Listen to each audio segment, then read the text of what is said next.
amigos, sejam bem-vindos para mais um dia da nossa semana de oração, Primeiro Deus em Minha Casa. Estamos no meio da nossa semana. Eu espero que até aqui, esse momento, você tenha sido ricamente abençoado por Deus. Mais uma vez, vamos abrir a Bíblia. Esse é o nosso grande objetivo, falar com Deus através da sua palavra. Eu quero convidá-lo a abrir a Bíblia em 1 Reis, capítulo 17, e vamos ler a partir do verso 8. 1 Reis, capítulo 17, a partir do verso 8.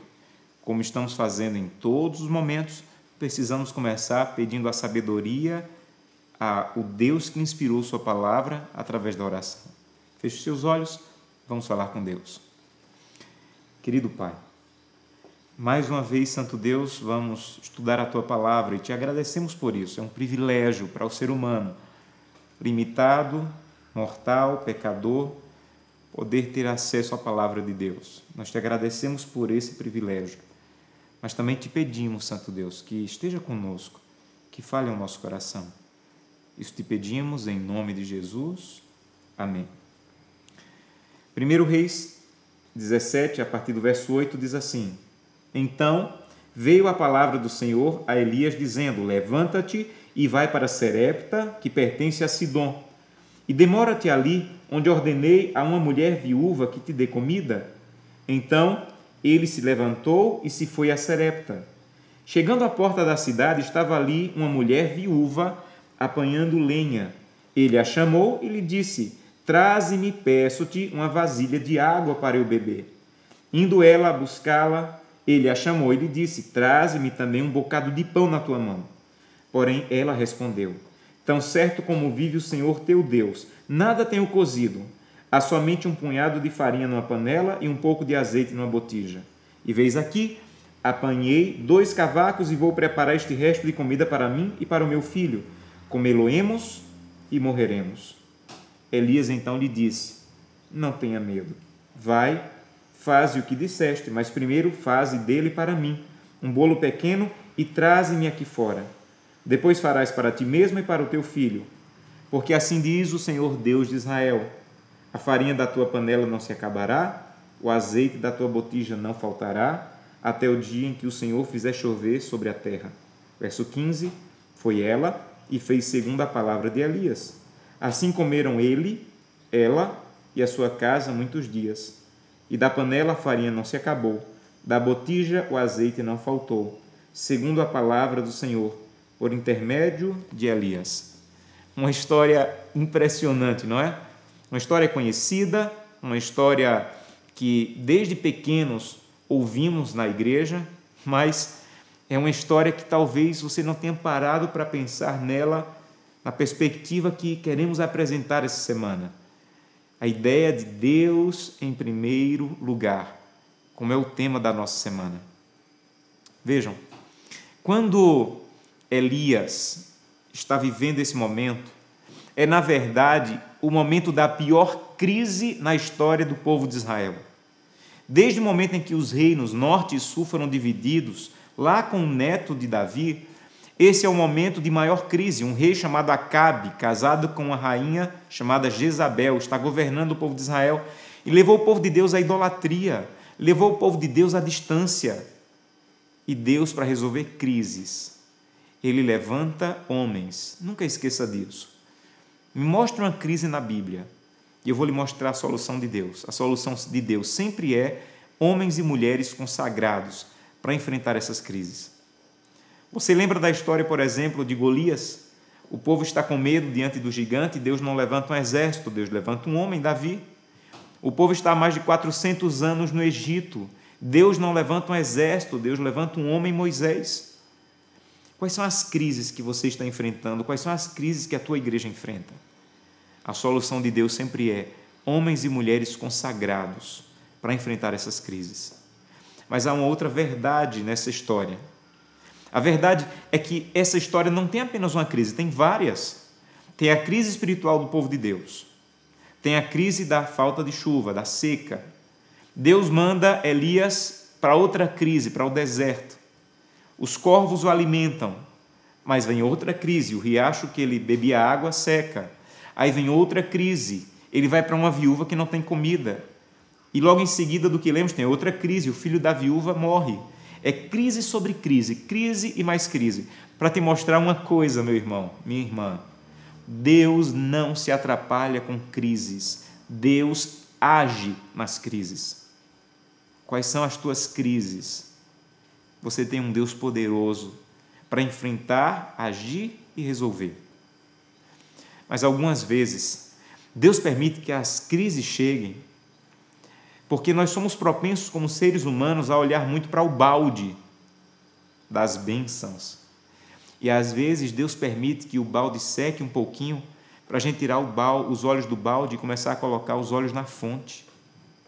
Nós estamos vivendo um momento em nosso país de uma crise sem precedentes.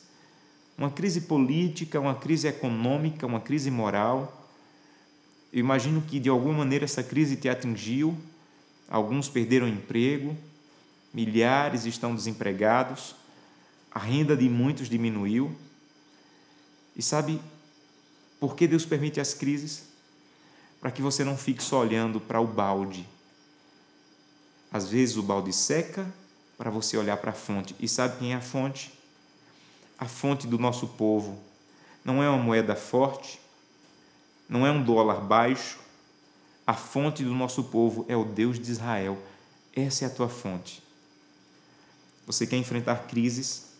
Você tem que ir para a fonte, o Deus de Israel. Há uma coisa muito impressionante para mim nessa história. Deus havia dito a Elias: vai, porque eu preparei uma viúva, uma mulher que vai te alimentar. E ele foi. Quando ele chegou na porta da cidade, viu uma viúva, uma mulher, e resolveu pedir comida a ela. E ela disse: eu não tenho. E ela estava falando a verdade. E ela acrescentou: o que eu tenho só dá para comer hoje, e depois eu e o meu filho vamos morrer. Há uma coisa aqui, veja, Deus poderia ter enviado Elias para qualquer pessoa, mas Deus enviou Elias para uma mulher que está vivendo o pior momento da sua crise. Pensa comigo, se Elias tivesse ido para a casa da viúva 15 dias antes, ele teria dito assim: eu tenho um pouquinho de comida, mas ainda dá para 15 dias. Ela teria dito: eu tenho comida, mas dá para 15 dias, vamos dividir. Se Elias tivesse ido para a casa da viúva uma semana antes, ela diria: eu só tenho comida para mais uma semana, mas ainda dá para dividir. Mas sabe quando Elias foi enviado para a casa da viúva? No pior momento da crise dela. No momento em que ela disse: eu vou comer com meu filho e vou morrer. No pior momento da crise, Deus sempre envia os seus servos para dizer: confie no Senhor. No pior momento da crise daquela mulher, Elias não levou uma cesta básica. Elias não levou uma comida no bolso. Sabe o que Elias levou? Verso 13. Elias disse para ela: eu sei que você só tem comida para mais um dia, mas faça o seguinte: faça e traga primeiro para mim. Elias, naquele momento, representava Deus. O que ele estava dizendo, na verdade, para a viúva era: a solução para a crise não é guardar, não é estocar e não é ser infiel. Ele estava dizendo: a solução da crise é confiar na providência de Deus, confiar no cuidado de Deus. Eu fui pastor em uma cidade e era o meu primeiro distrito, e quando eu cheguei na igreja querendo saber como ser pastor, era muito novo, eu fui recebido por uma irmã muito querida e ela disse: pastor, aqui na cidade nós não temos hotel, não temos pousada, o pastor fica hospedado na minha casa. E quando eu cheguei na casa da irmã, uma casa bonita, ela me disse: pastor, eu vou gostar do Senhor, com o tempo eu vou aprender a gostar do Senhor, mas por favor não me peça para deixar de gostar do pastor anterior, o pastor Cid. E eu sorri e disse: irmã, não vou pedir para a senhora parar de gostar do pastor Cid, mas eu estou começando meu ministério, por que a senhora gosta tanto do pastor Cid? Me ajude a entender. E ela, com emoção, disse: pastor, eu morava numa casa que na verdade não era uma casa, era um lixo. Eu não tinha nada, eu passava necessidade, o pouquinho que eu ganhava, gastava rapidamente. E o pastor Cid me visitou, uma vez, 2 vezes, 3 vezes. E em uma das visitas ele disse: irmã, a senhora não pode viver nessa situação. Irmã, seja fiel a Deus, confie em Deus. E ela disse: pastor, eu fiquei com tanta raiva do pastor, porque eu achava que ele ia levar uma cesta básica para mim. Sabe o que ele foi levar? O pastor foi dizer que eu deveria ser fiel. E eu não acreditei, porque eu tinha tão pouco, ele ainda queria que eu fosse fiel num pouco. E o pastor disse: irmã, não fique magoado comigo, eu sou seu pastor e eu tenho que lhe avisar. Deus quer lhe ajudar a enfrentar essa crise, mas confie nele. E ele disse: irmã, pior do que está, não vai ficar se a senhora confiar em Deus. E ela disse que guardou aquilo no coração. Pior do que está, não é possível.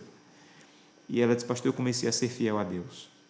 Não porque esperava alguma coisa em troca, não porque esperava que Deus me devolvesse, mas porque eu queria apresentar a minha fidelidade a Deus como reconhecimento de que Ele era o meu Deus. E eu comecei a ser fiel no pouquinho que eu tinha. E alguns meses depois, ela disse: eu recebi um telegrama, o meu esposo, ele faleceu em um outro estado, em uma empresa em que ele trabalhava, e no telegrama dizia que eu iria receber uma pensão e um valor que eu tinha direito pela morte do esposo, e foi com esse valor que eu comprei essa casa.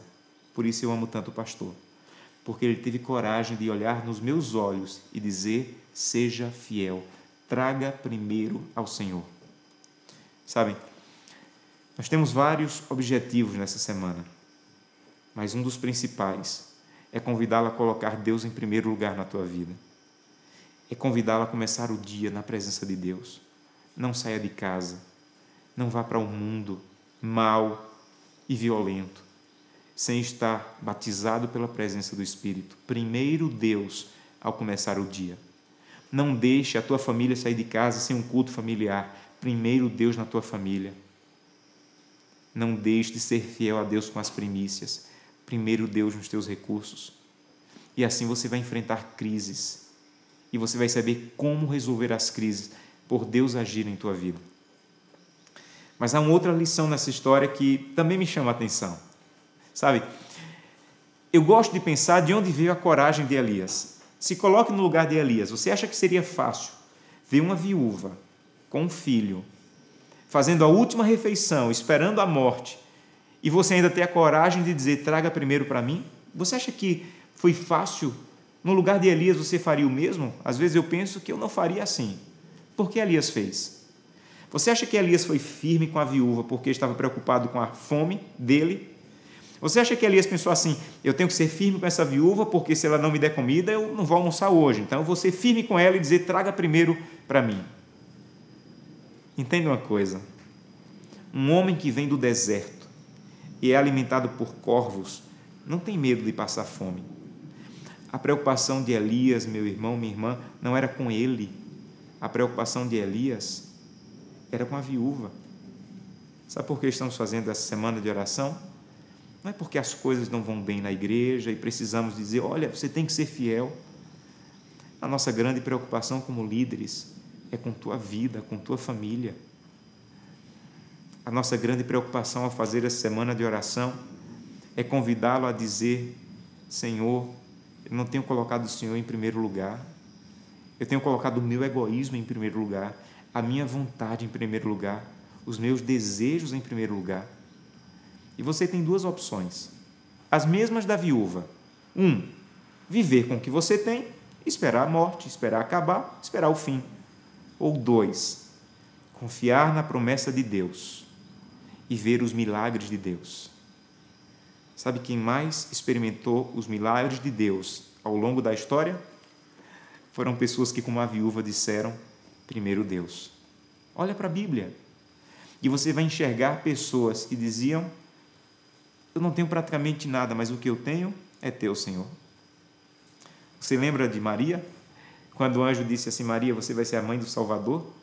Ela sabia que poderia ser apedrejada, porque uma mulher que ainda não era casada, parecer grávida sem ser do seu noivo, poderia ser apedrejada. Sabe o que ela disse? Faça-se em mim a tua vontade.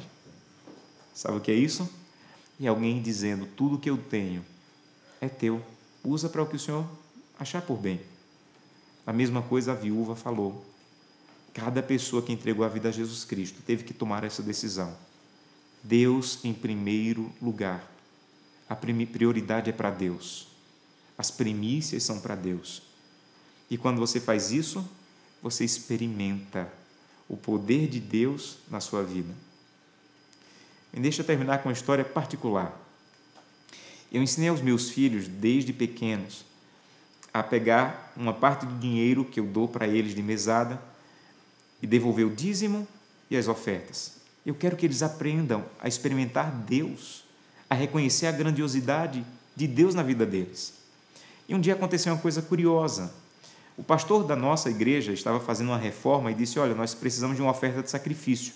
Não é o dízimo, não é a oferta regular, é uma oferta extra dízimo e extra pacto para a reforma.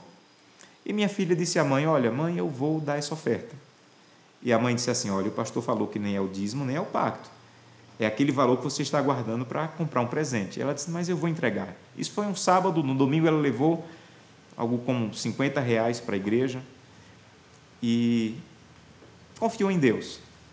Passou segunda, terça, na quarta minha irmã foi nos visitar e ao final do dia disse assim: olha, a tia vai deixar um presente para vocês. E deixou dentro do envelope, imagine, R$50. E minha filha abriu o envelope e disse: mãe, eu entreguei a Deus no domingo, Deus já está me devolvendo aqui na quarta. Sabe o que é isso? Eu sei que Deus é capaz de devolver. Ela não deu porque esperava Deus devolver, mas Deus devolveu. Eu sei que Deus é capaz de devolver, mas não adianta eu saber. Minha filha tem que saber também. Minha filha tem que experimentar Deus na vida dela. Ela tem que conhecer que Deus é fiel e é capaz. E é esse o meu convite para você. Eu quero convidá-lo hoje a dizer: Santo Deus, a prioridade é tua, a primazia é tua. E eu quero te colocar em primeiro lugar na minha vida. Esse é o seu desejo? Eu quero orar com você. Feche os seus olhos e vamos falar com Deus. Querido Deus, a tua palavra hoje nos fez um convite. Me coloca em primeiro lugar. E nós estamos dizendo: Santo Deus, me ajuda a te colocar em primeiro lugar, como aquela viúva fez, e reconhecer o teu poder em nossa vida. Recebe-nos, Santo Deus, ajuda-nos a sermos fiéis a Ti. É o que te pedimos em nome de Jesus. Amém.